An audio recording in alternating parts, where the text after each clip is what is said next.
Episodio 3. Manual para no enloquecer con mi yo en el espejo. Historia, reflexión y motivación para almas en construcción. En el episodio anterior dialogamos sobre el ego, ese personaje interno que nos defiende cuando sentimos que el mundo no nos ve, pero que a veces se vuelve tan intenso que nos roba la tranquilidad. Dijimos que el ego no es el enemigo, que en dosis pequeñas nos protege, pero que cuando se desborda empieza a alejarnos de los demás. Y prometí que en este capítulo hablaríamos de lo que pasa cuando el ego deja de ser un guardián y se convierte en un espejo que solo proyecta una historia, la suya. Hoy te invito a mirar conmigo al yo en el espejo, ese reflejo que no solo busca ser admirado, sino que necesita que los demás desaparezcan para poder figurar. Este es el tercer episodio de Manual para no enloquecer. Hablemos del narcisismo. Elías tenía una sonrisa que desarmaba, carismático, encantador, con una mirada que prometía estabilidad y calma.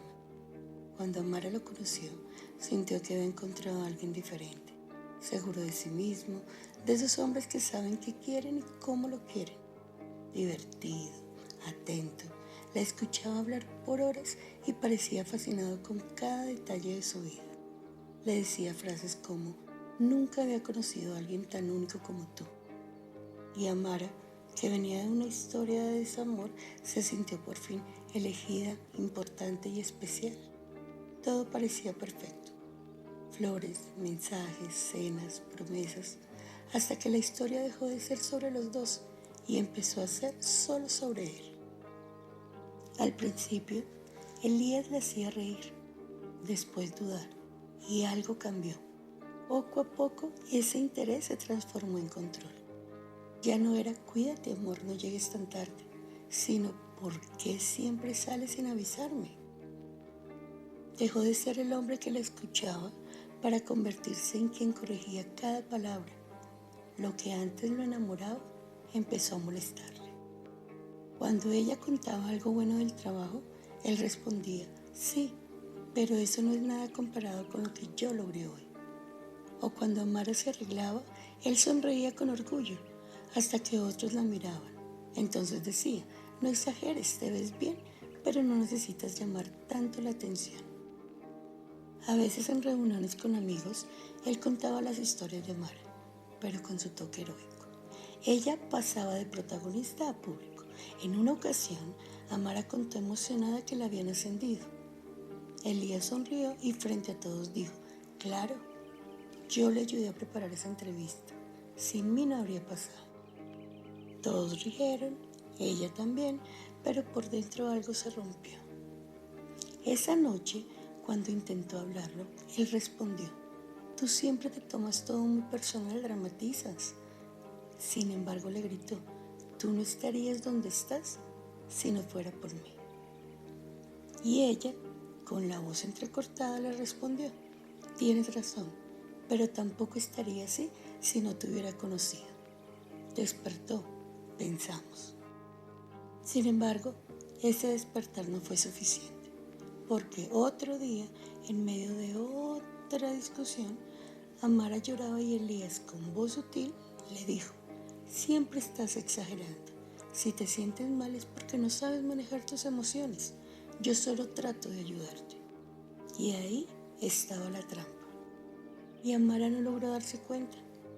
La manipulación vestida de razón, el maltrato emocional disfrazado de cuidado, el amor mezclado con culpa, la ternura convertida en evaluación y la autoestima hecha polvo en el suelo del ego del otro.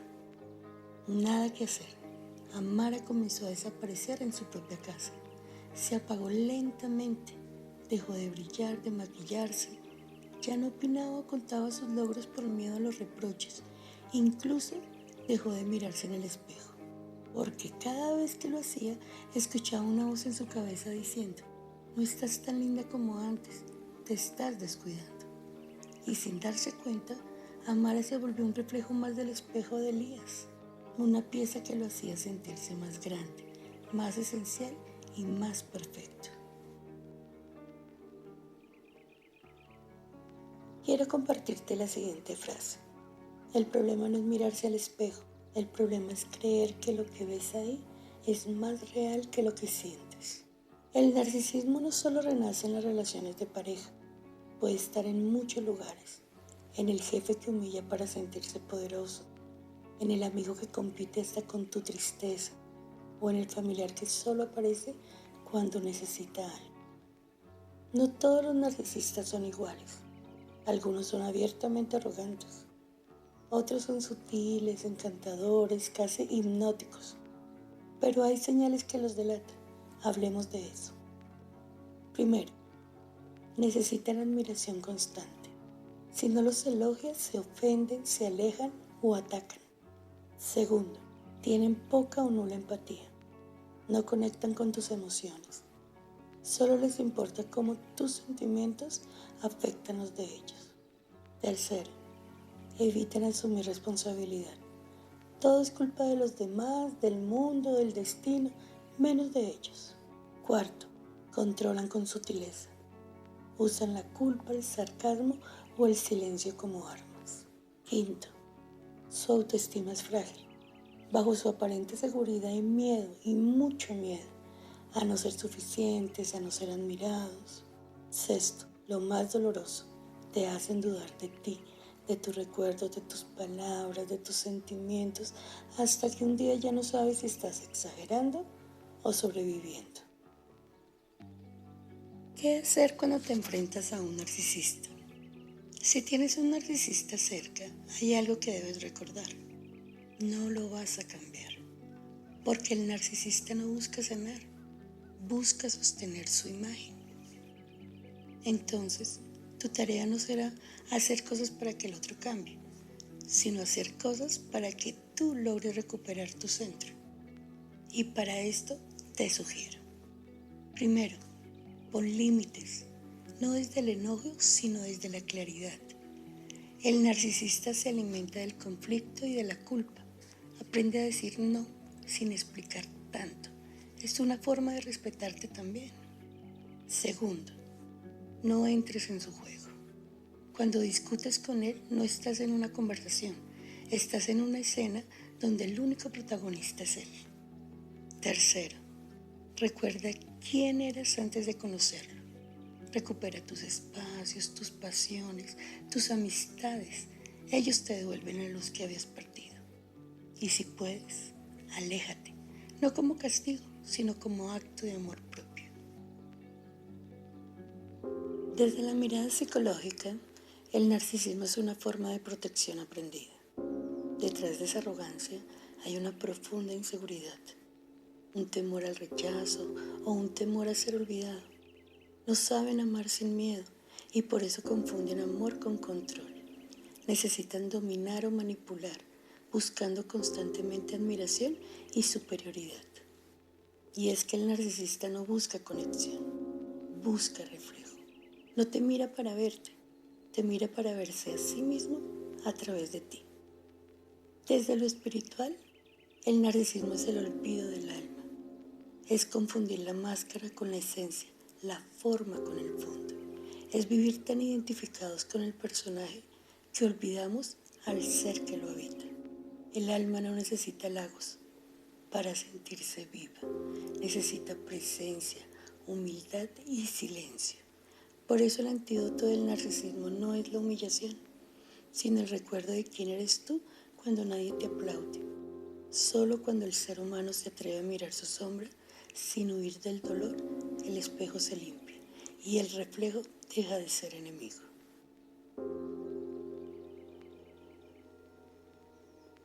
Ahora quiero invitarte a hacer un ejercicio corto.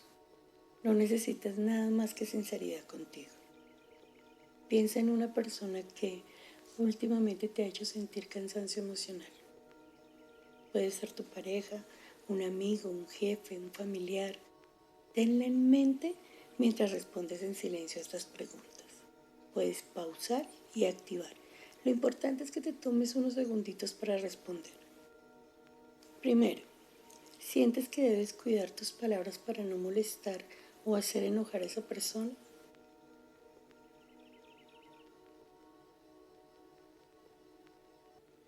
Segundo, Te sientes más inseguro o confundido después de hablar con él o ella.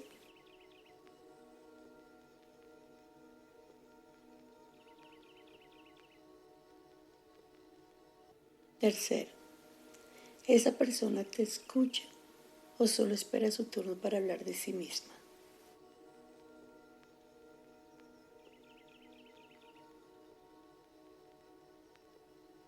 Cuarto, ¿te ha hecho creer que tus logros son pequeños o que sin ella o él no hubieses podido?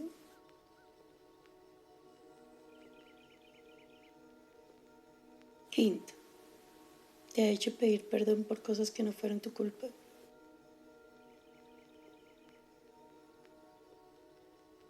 Sexto, ¿sientes que te drena la energía, pero no puedes alejarte porque te hace sentir culpable?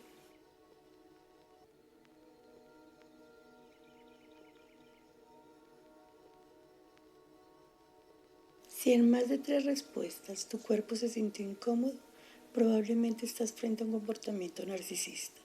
El cuerpo lo sabe antes que la mente y no se trata de juzgar, sino de reconocer. Identificarlo es el primer paso para recuperar tu reflejo. Y bueno, la historia continúa. Un día Amara se levantó antes que Elías. Fue al baño, se miró al espejo y por primera vez no buscó lo que él veía, sino lo que ella sentía. Vio sus ojeras y ya no eran símbolo de cansancio, sino de resistencia. Sus ojos ya no pedían perdón, sino libertad. Sus cicatrices ya no eran una marca que quemaban. Y en voz bajita se dijo, ya no quiero ser un reflejo, quiero volver a ser yo, sé que puedo. Ese día no hubo pelea, no hubo gritos, solo una mujer mirándose con amor después de mucho tiempo. A veces, el verdadero acto de valentía no es irse, sino volver a mirarse con ternura. Quizá todos tengamos un pequeño Elías dentro, una parte que quiere ser vista, admirada y reconocida. No la rechaces, solo recuérdale que no necesita aplausos ni elogios para existir. Cuando aprendemos a mirar el espejo sin perdernos, dejamos de necesitar que el mundo nos confirme. Y ahí, justo ahí, es cuando dejamos de enloquecer. Soy Diana y este fue el episodio 3 de Manual para no enloquecer con mi yo en el espejo. Los esperamos en el próximo capítulo, miércoles, donde hablaremos de cómo sanar y de cómo volver a mirarnos con amor. Hasta entonces, cuida tu reflejo y sobre todo cuida tu alma.